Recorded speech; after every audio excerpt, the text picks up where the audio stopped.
perfect.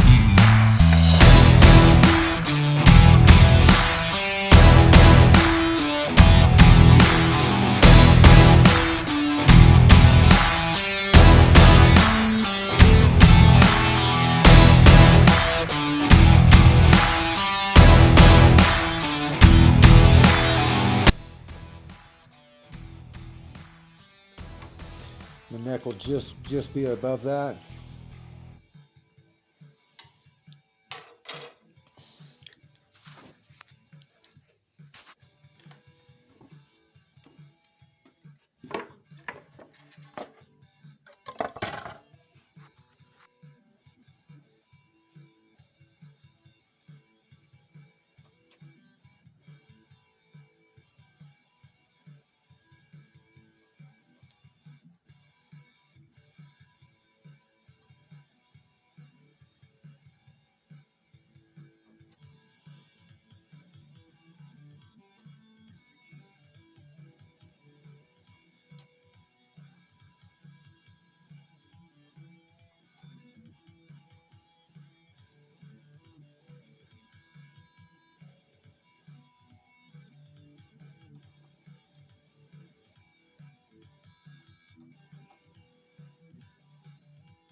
I'll show you where I'm at on the Flying V, Dogtown Flying V.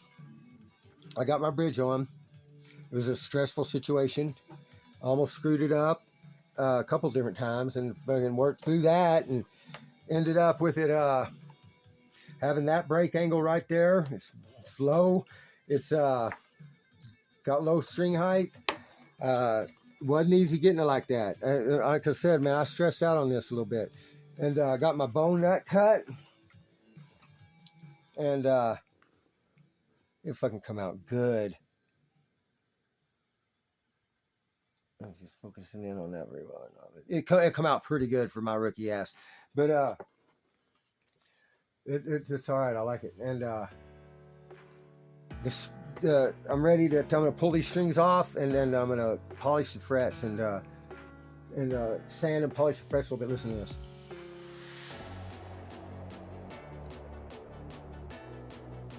That's nasty.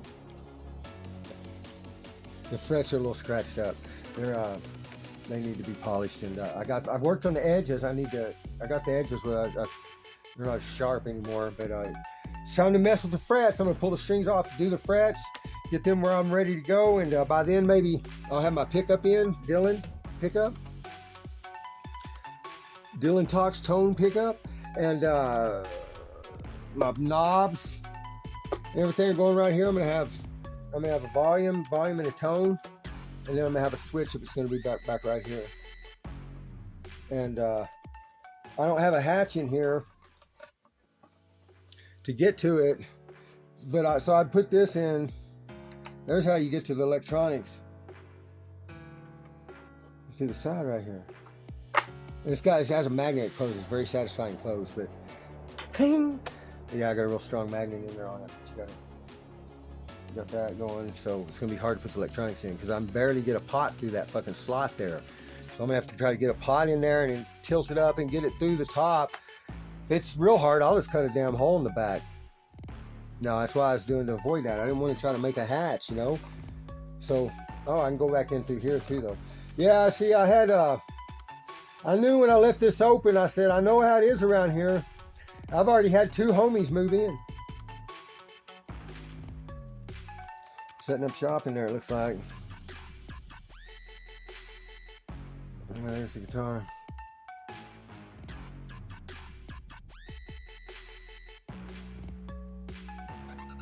Installing the neck pickup.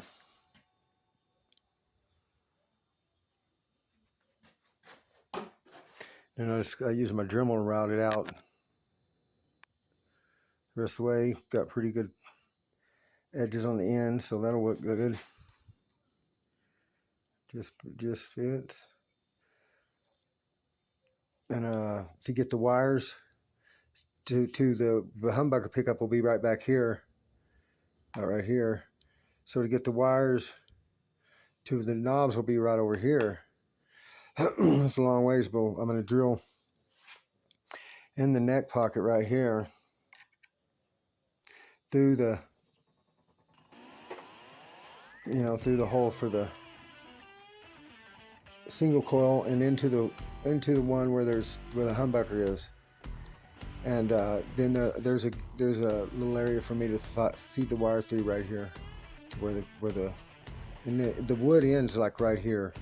The solid body, this wood here, it ends and it's hollow back in here. So the humbucker's like right here. It ends. The wood ends like right here. So I'm gonna build. I think I can feed that from the hole here, and then I'm gonna get the wire from up here to there. So, with the long drill bit.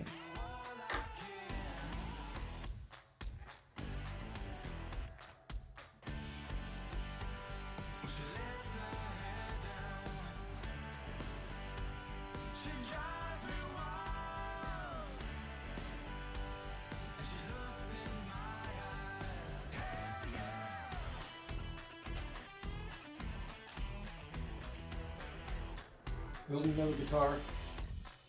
This is what I build them out of. This one I got 2 planks of mahogany. I got 2 boards.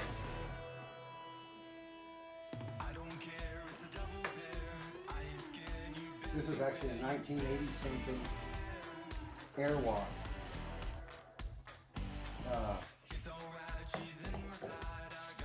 Usually make shoes. That's why I put some skateboard for them. And then this is, I think I'm not sure who made it. It's Dogtown. It's Dogtown. Maybe it's just Dogtown.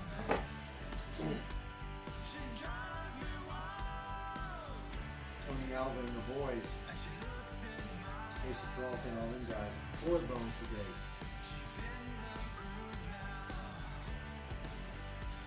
This wood has sentimental value to me.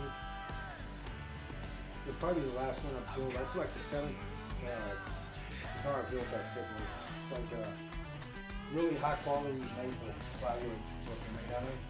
Put a mahogany in there, and I'm gonna have me a flying V.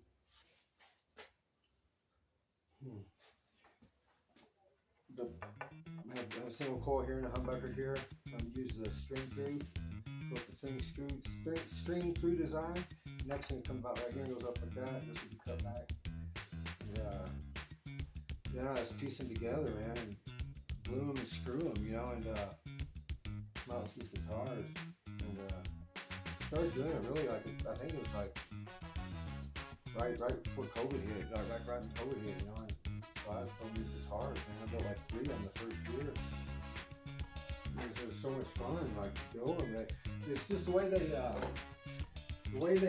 they stack on each other and everything. I got a bunch of different designs I've done.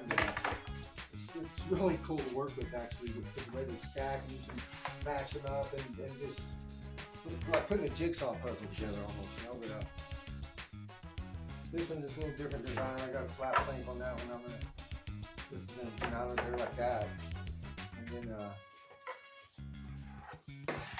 this is gonna be the front of the guitar. Keep the graphics, pick up like I said, will be right here, and the V will be that right here. It'll seal up all the way around it. I gotta make it look solid, and well, this solid all right here. It's gonna be heavy. This is 10 pounds right the way it is right now. So with the tips cut off and trimmed down, it's still gonna weigh a lot. I can shorten the back way back here if I need to. It's way too heavy or something, but it's gonna be a big kind of heavy guitar. It's gonna be sick. So I'm gonna get a Dylan pickup. Dylan talks tone.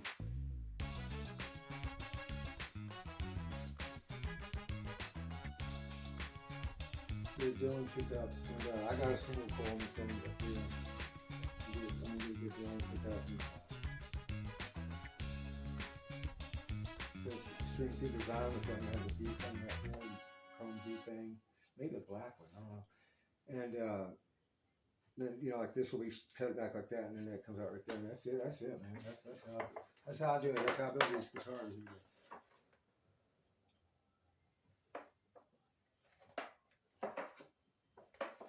It's already comfortable and everything.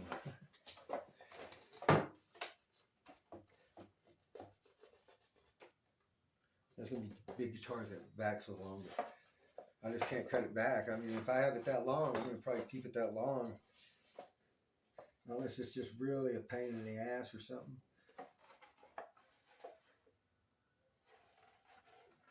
But that's the way I understand it. Flying V's are a pain in the ass.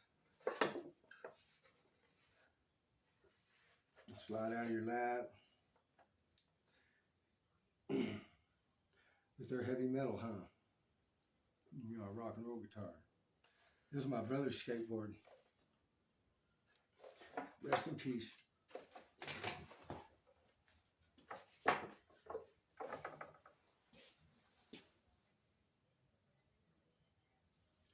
Well, I guess it's time to cut some wood. Think about it a little more, make sure I want to do what I'm doing. Can't put it back on.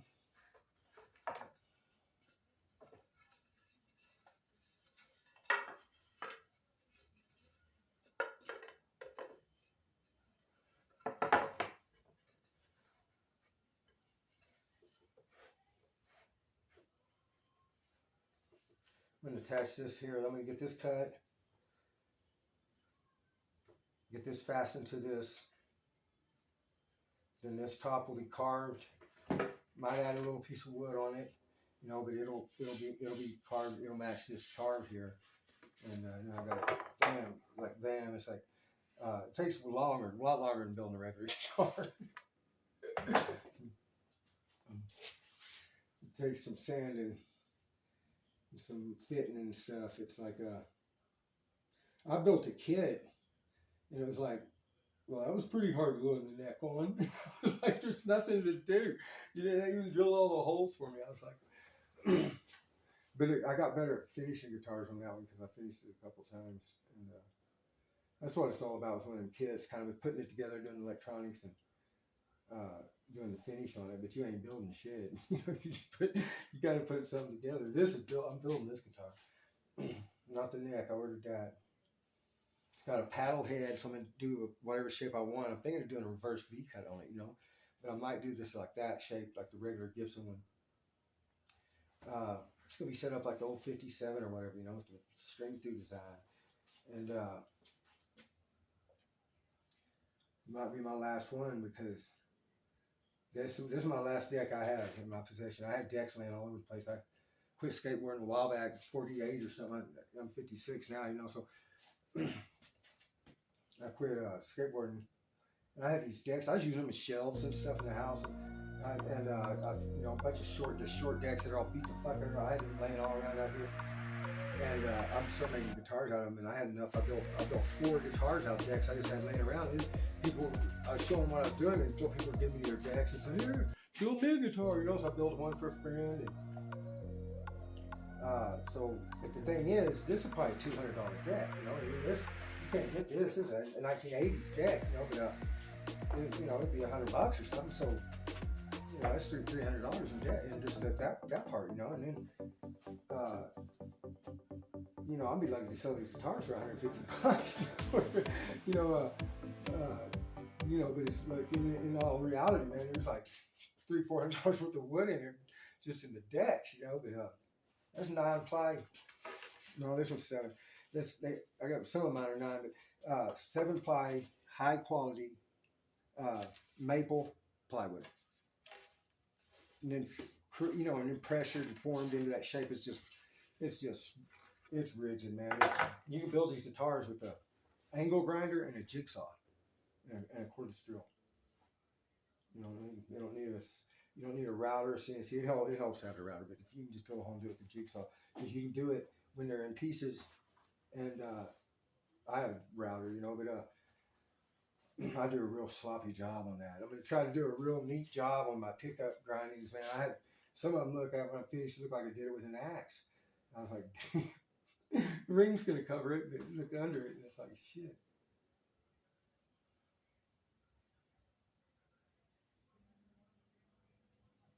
Because the next guitar will cost me all kinds of money just to buy the decks to build it with. You can do it with one deck and a core, because you can cut it like right here. I mean, fucking bridge is like right here for your necks right here. Cut it like this, and you fold this, fold it over on itself like that, and you can you can use just one deck, on them. Depends how. I got some of them that got 3 decks in them. The short ones that are just stacked, makes it like that thick. But it's nice to have two decks like this, and then you just, I can cut the ends off, do what I want with them, and just use the parts you want instead of I'd have to cut the Dogtown in half if I was doing just one deck. Dogtown stays.